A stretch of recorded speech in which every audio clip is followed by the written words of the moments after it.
Welcome back to the SwineTime podcast here at Pipestone. I'm your host, Dr. Spencer Wayne. I am one of the staff veterinarians here. I'm also one of the owners of Pipestone Holdings, and I always have the great pleasure of having guests on to talk about really interesting things here for the SwineTime podcast. And today I've got a couple of guys that I know fairly well to talk about nutrition, and in particular, higher cost nutrition and living that life now that we have higher ingredient prices. So without any further ado, I'll introduce my two guests, Hayden Kerkaert and Jacob Koepke. And I'll just turn it, why don't you start one at a time and introduce yourself and talk a little bit about what you do and your role here? Yeah, you nailed Jake's last name. Some people butcher that. So we're off to a great start. How else would you say it? Koepke. Oh, okay.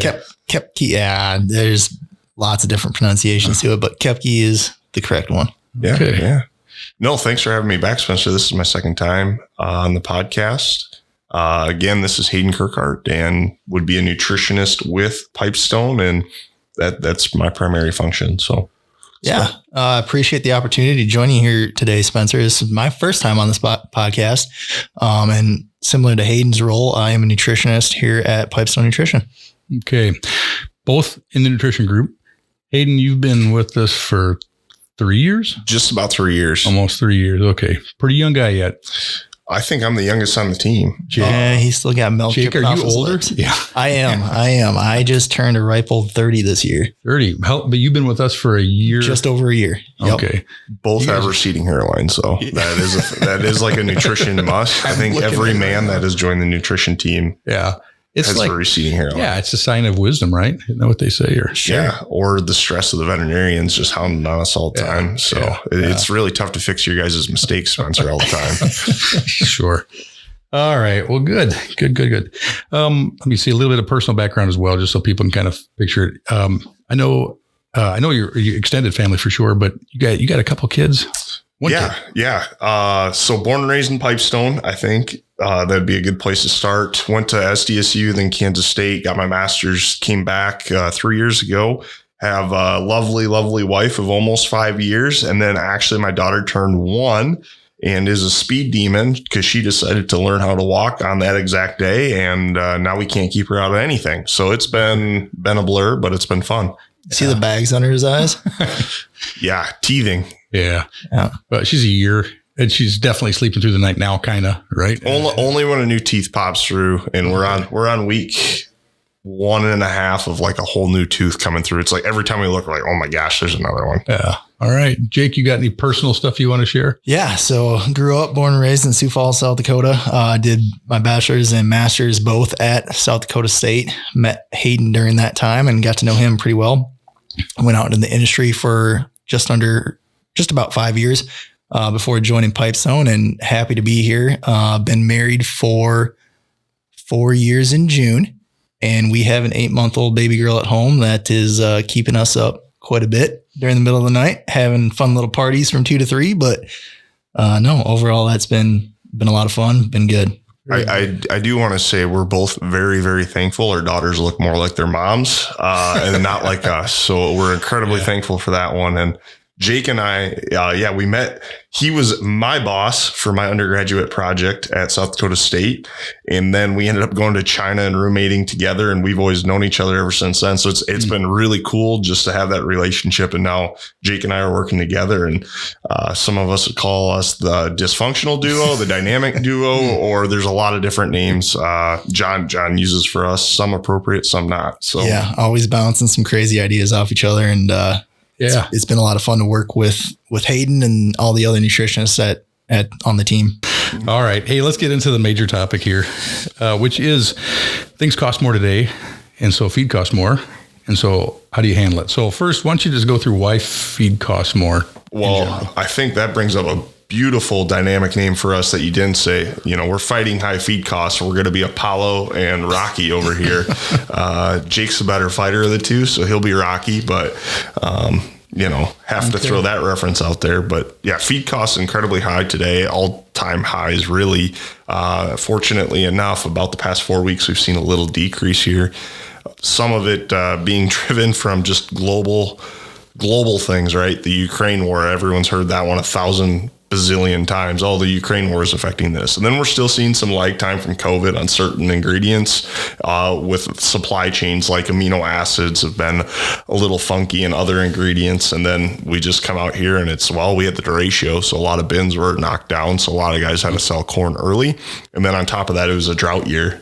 So and the renewable biodiesel sucking up all the biodiesel has driven fat prices up incredibly in the last couple of years. I mean, it's been a lot of contributing factors. Okay. So in whatever detail you want to cover it, I want to pick that apart a little bit. One is you mentioned the Ukraine deal. That would have been a lot of wheat. So it would have shorted the global feed starch market or whatever that's called. Mm-hmm. But that was a real effect? Because I remember people were speculating about it, but then I heard again, that really wasn't an impact because the harvest actually occurred. Is that really shorted the global market for feed starches? I think, yes. I think it did to an extent. I don't know if we'll ever truly measure what it did, but there's pictures, we hear from people too that they couldn't get into the field because guess what? It was a war zone, or there's bombs, or my storage got blown up. So I think there's some of that. Okay. I think it's real, but they also have corn too. It's not just wheat. They're basically the Iowa of Europe. So yeah. Okay. Second one, during COVID, all the vitamins that were made in Asia or in China, all of a sudden we couldn't get them. And so the European sources, there were really no American sources for some of these things. Is that shifted so there's more domestic production, or is that still is everything still made in China, or where does that sit now for supply? Yeah, you see a lot of products still coming out of China. You're seeing some attempts with Fufang trying to build that plant up in North Dakota and grow the amino acid business in the United States. You've also seen some companies exit. ADM's gotten out of dry lysine, for example. Ajinomoto is going the direction of specifically human food and getting out of the animal feed side. So you're seeing a shift in both companies trying to come to the United States, increase amino acid capacity, but at the same time, others stepping away. So it's been a little bit of both, but you're still seeing a substantial amount of products coming out of China, Eastern Asia, Europe. Are those corridors are open now, so we can get what we got pre-COVID. We're back to that. Is that a fair statement that actually the supply chain is pretty much back to what it was, or is not really? Probably you could probably say that the past couple months, but there was, last March, a year ago to date, spot lysine price was $2 plus, and that held on through most of the summer for a lot of people. What is it normally? Prior to that, anywhere less than $1. Okay, so over double. Yeah. Okay. So during the bottom of the market here a couple of years ago, you saw a lot in the 55, 60 cent range. During the COVID, you couldn't get it. Saw lysine sell up to $3 a pound. Really? And now we're back in that sub dollar, around that 90 cents a pound, down into the 80s. Okay. All right. So, last ingredient I had in my mind was soybean meal. Mm-hmm. You said biodiesel's consuming a lot of that. You mentioned a drought. That was a total Western Hemisphere drought or global drought, or what was the extent of the drought that shorted everything, including soybean meal or soybeans? Is that the whole world? Pretty widespread across the United States. I think Brazil was decent this year, and then Argentina, they're dry right now, so may have an impact on the bean meal market. Not an economist by any means. Yeah, or I'm pushing meteorologist, that's for sure. Yeah, sorry, I'm pushing you. It's tell me about the meteorological effects of this. So I'll back off on that. But then there's one more thing, which is general inflationary pressure. I go to McDonald's this morning, and I used to get a breakfast for $3 or something. Now it's $9 for the same thing. It's more than doubled. It seems like when you go to places. Mm-hmm. Did that alone drive up things just to that percentage, or was it less of an impact or more of an impact when you look at things? I don't know that inflation had a ton of effect. Shipping definitely saw increases in that. That's contributing to some extent to these ingredient prices. But to make that correlation, not an economist, but has some impact, I'm sure. All right. The relative cost of ingredients for these things: corn, soybean meal, vitamins, other micros, DDGs. I'm trying to think of what else you might throw in the mix. Have they all gone up relatively proportional to each other, or it's been really differential? Like corn way up, but other things not so much. What's really gone up? Energy, outside of the past 4 weeks where we've actually seen it really dive and get a lot cheaper. Energy specifically, there was a beautiful graph. Usually the ratio is 5-1. If it was less than 5-1 on price per pound of corn, it made a lot of sense to feed it. Today, it's again, kick out the last 4 weeks here, but it's 7-1 or higher. And that was a huge topic at Midwest, but the last year and a half, it's 7-1 of corn on a price per pound basis. What do you mean? What do you mean by that? 5-1 or 7-1? So 7-1. So if it's 70 cents per pound for corn oil to 1 pound of, or to 10 cents of corn. Sorry. Yeah. Oh, the oil to the grain the ratio itself. there, right? So it used to be 5-1 or less, and that was incredibly consistent until the past year and a half, and you could even argue the past 2. Now, again, the past 4 weeks, it's a little different. But then when we go back and we start looking at December to January, holy smokes, those ethanol plants decided we're going to turn off the valve for making corn oil. And guess what? Distillers price went to the moon. Corn kind of hung in to where it was, and distillers went 125 to 150% in certain places of corn on a per pound valuation. So okay, not definitely by any proportional means. So okay, so that leads me to the next thought I got, which is, reformulate. If they're not going up relative to each other, well, if everything went up relative to each other, you would never have to reformulate because it would just be the same. But something gets cheaper, something gets more expensive. How do you guys pick when to reformulate? So great example, earlier this year, distillers isn't available. Well, when it becomes unavailable, you really have to reformulate. But, we're looking at prices on a weekly basis, mill by mill basis. We're in 150 plus mills today. So we've got a pretty good idea of what things are doing, where things are going. And, we'll give 7 to 10 days a lot of times grace on big ingredient swings, and then it's time to pull the trigger if that doesn't look like it's going to come down. Yeah, the rule of thumb for us is 25 cents a pig or higher, because in 10 days you can go from, I was going to save you 25 cents or something less than that, and just a price swing in 7 to 10 days, boom, there's no cost savings there. And then you're going to yell at me because I switched the diets to the savings. Now it's costing you 25 cents a pig. Now, pretty dramatic, but that's usually a rule of thumb because it'll help swag out some of that 7 to 14 day variation on ingredient price. Okay.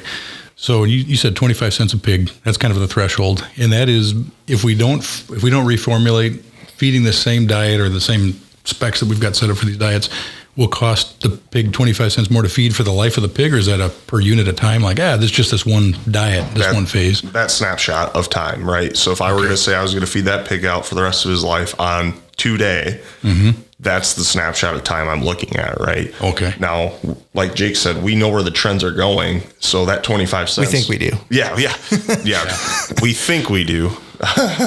Yeah, that's a great way to put it. But if we think the trends are going one direction and it says, yep, we're saving 25 cents and we think it's going to continue to grow, we'll pull the switch and we'll go with that.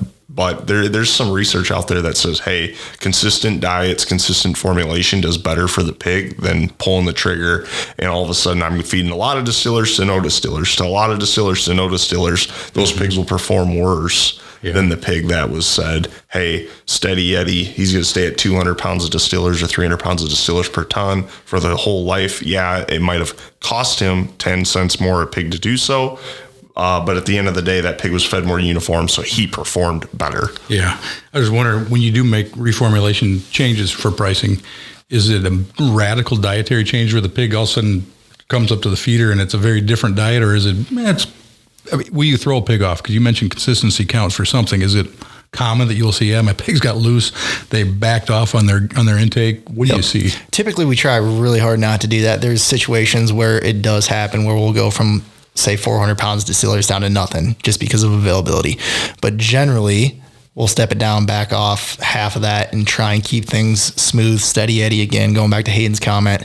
And that's really the best outcome for the pig at the end of the day, because he's going to keep on eating, keep on growing. You're not going to change his appetite by putting something drastically different in front of him or her that they have to adjust to for a day or two before they're back up to where they were before. Okay. What about alternative ingredients? Is there anything that's on the horizon that we weren't using that I'm thinking of bakery meal. It's the eternal alternative ingredient that people, I use a bakery meal, but it's so variable. What's out there? So bakery meal is a fun one to talk on because that's the $1 million question I get at least once a week from somebody. Hey, should we be looking at bakery? Or should we be making bakery is another one. So 2 things. On the first one, if you're using bakery, you want to test it relatively frequently because it can be incredibly variable. And hey, that one sample I got says from an energy value, it's higher in energy than corn.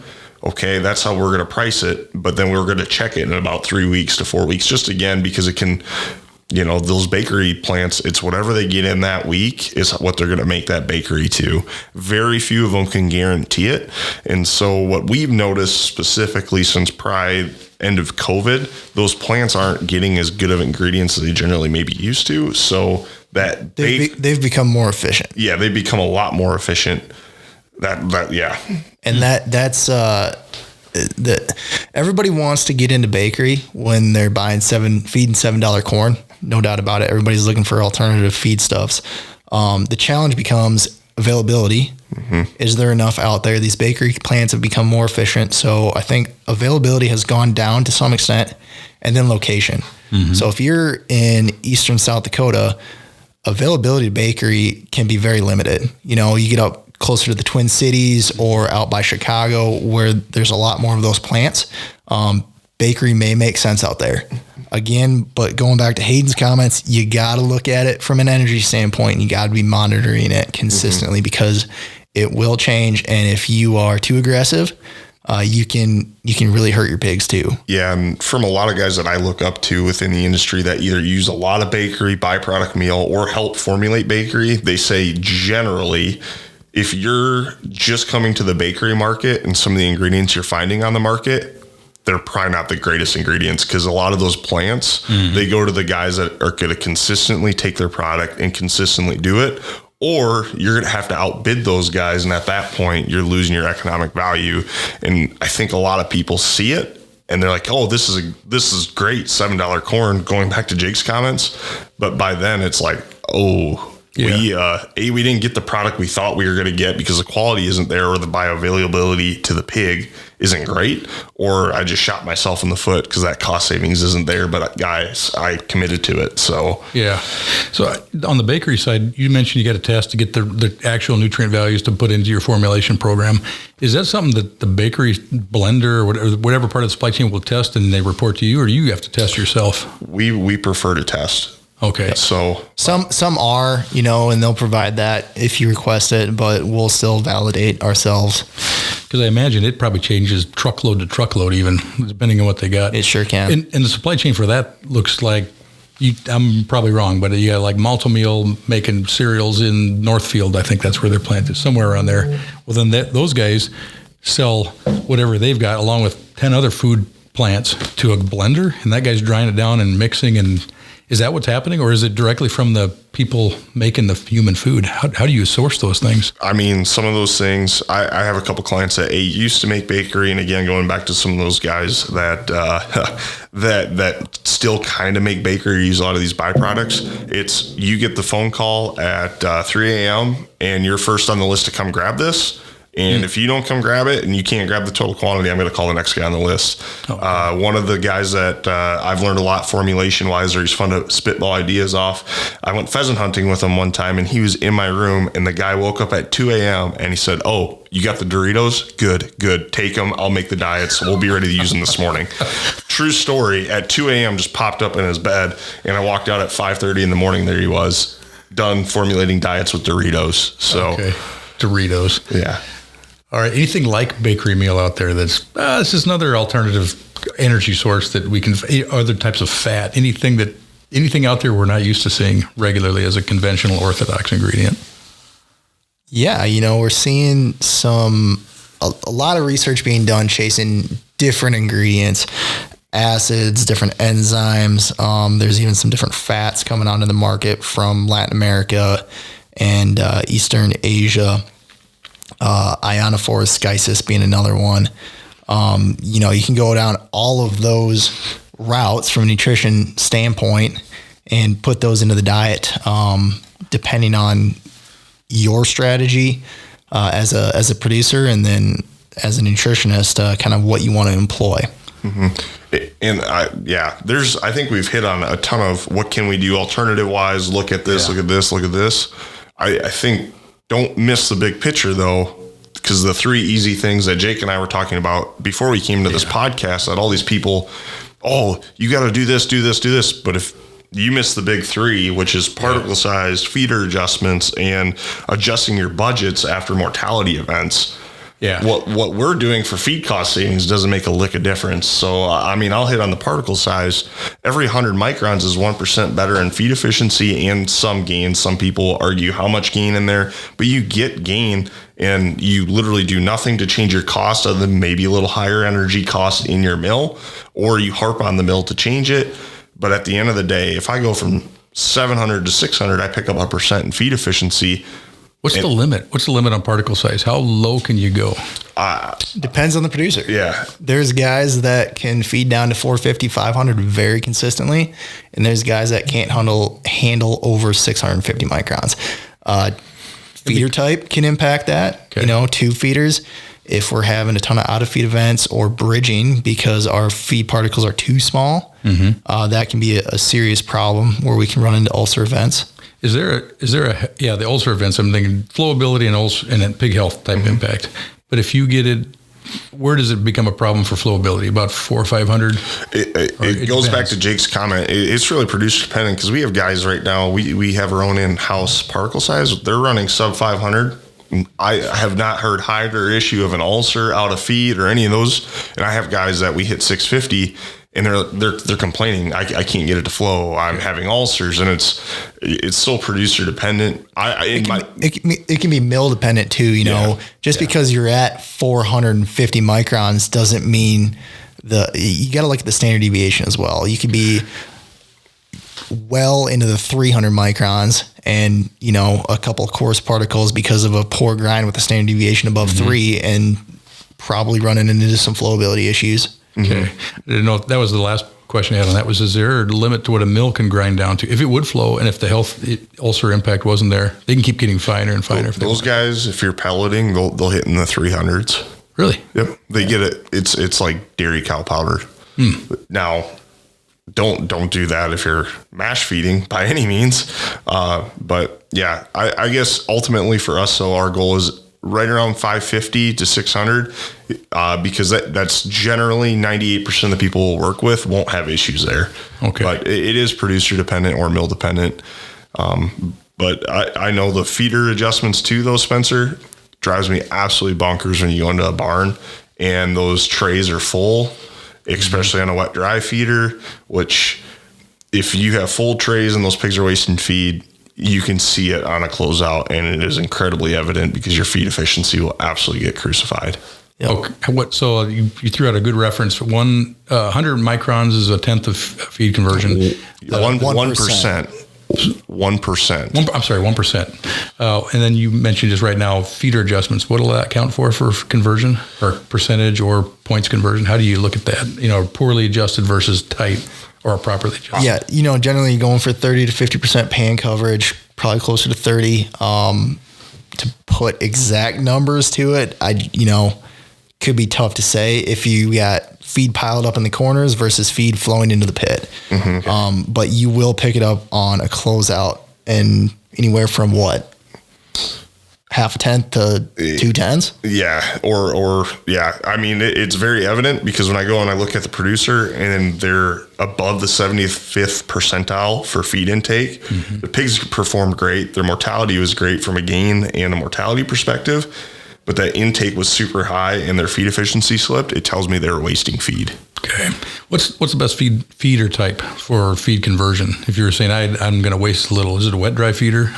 What is it? For feed conversion, tube feeder every day of the week. Really? Yep. You can almost always pick out the tube feeders from a feed conversion, but you can also pick them out because they're one of the worst performing gains as well. And then you run into that. I have no feed capacity. So if I have a bin hang up for, an hour in the finisher, those pigs are going to be completely out of feed. Mm-hmm. Yep. You just run them out of feed and that's, it looks great on feed efficiency, but you'll notice it on gain right away. I didn't realize that was the feed efficiency king, that one. Yep. Wet, dry shell feeder though, we generally don't see a feed to gain response. Gain response is there all day. And then obviously from a water standpoint, you save a ton of water. Mm-hmm. Yeah. The feed efficiency response, you got to be very careful, because if you don't manage your feeders, they will give you really poor feed efficiency. So they are the most sensitive to affecting your feed efficiency, but the gain response is real. That one's there every day, 9 out of 10 times, unless something crazy happens and the moon reflected wrong, or, one of us is the nutritionist and then it happens to be on that 1 out of 10 times. Right. So, but no, that the wet dry feeder gets you a lot of money from a gain perspective, but if you don't manage your feeders, it'll hurt you bad in a bad way. Okay. Then you mentioned transitioning your diets at the right time based off actual inventory. Somebody said that, and I hadn't realized that was even a consideration. But so if you're not accounting for, say you have a nursery to feeder setup, nursery to finisher setup, and you start out with 1,000 pigs in that nursery. If you move 1,000 into that finisher, you're doing something right, I guess. But generally, account for, say, a 5% mortality. So you move 950 pigs in. If you're not adjusting for that mortality event when you're moving into the finishers, you're going to overfeed all of the budgets by about 5%. Mm-hmm. They'll catch up in the last phase, but that can be anywhere from 20 to 50 cents a pig. Okay. At the end of the day. Overfeeding the pigs. Overfeeding diets earlier, and then you're feeding less of that late diet. So do you make that adjustment every phase change, or how often do you make that adjustment? Or is it just between nursery and finisher is a common way to do it? Really trying to educate producers in that area as they're moving pigs from the nursery to the finisher, or as we're transitioning from nursery diets to finisher diets, or, after a high mortality event. Say we have PRRS come through early finishing, we lose 5-10%. After that mortality event, let's update the budget so we're not overfeeding those late finishing feed phases, and then we finish out on that last stage where we should. Okay. All right. So a few times in there, probably worth looking at numbers and changing how you're feeding so you're not overfeeding the expensive diets. Yep. What else? Thank you for bringing back to practical things, Hayden. Mm-hmm. We got off on a tangent with the alternative ingredients, but is there anything else that a farmer, one of our shareholders, one of our clients, customers out there would be doing and looking at right now to essentially stay way more survivable or more profitable going into this next year if we have, again, more high feed prices coming at us? Make 500 bushel corn. Okay. So just supply yourself more.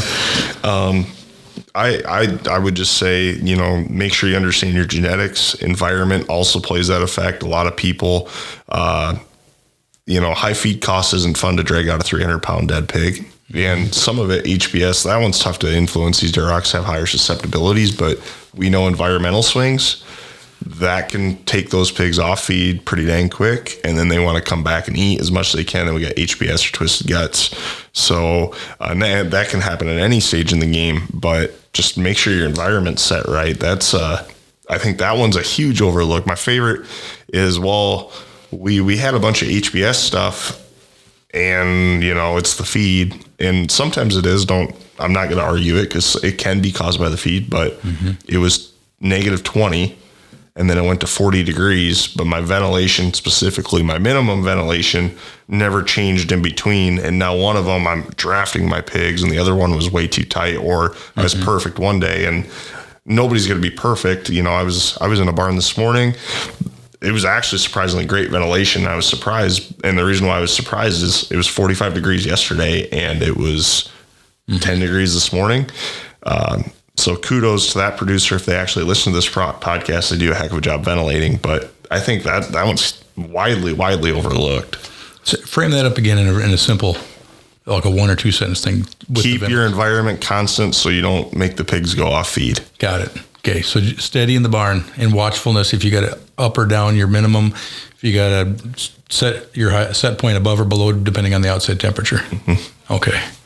All right, Jake, you got any other words of wisdom on what a producer should be looking for in a practical way? I think those are the big ones that producers should be looking at today. They can make an impact today in the barn, or pick up the phone, particle size. Hey, where are we at? Get that tested. If you're not testing it, and dial it down. That's huge. Those are the three big ones. Particle size always tends to creep up. It seems like anyway. It's not like, oh, it's getting finer and finer. Maybe it is. Maybe it's either way. But it seems like you're always getting coarse, and you always have to kind of work it down again. Definitely depends on the mill. If guys aren't changing out rolls when they need to be, that's a situation by situation for sure. Okay. Thank you both for being here. I appreciate it. I know. Well, I've known Hayden for longer, but I know you pretty well, Jake, and thank you for being available to me. I know I've had a lot of questions over time where I'll call and ask, how does this work? And you are a good wealth of information for those type random questions that a veterinarian would have. So thank you. Thanks for being here today. Thanks for your input. I would say to the listeners, if you guys have any nutrition questions, these two gentlemen, as well as others, are available for you to catch on the phone, to spitball things off of, or just discuss what they do every day for their jobs here as nutritionists. So thanks, guys. Appreciate it. Thanks for having us. Yeah, thank you. And thanks to our listeners. I invite you to tune in next time to the SwineTime podcast here at Pipestone. Thank you.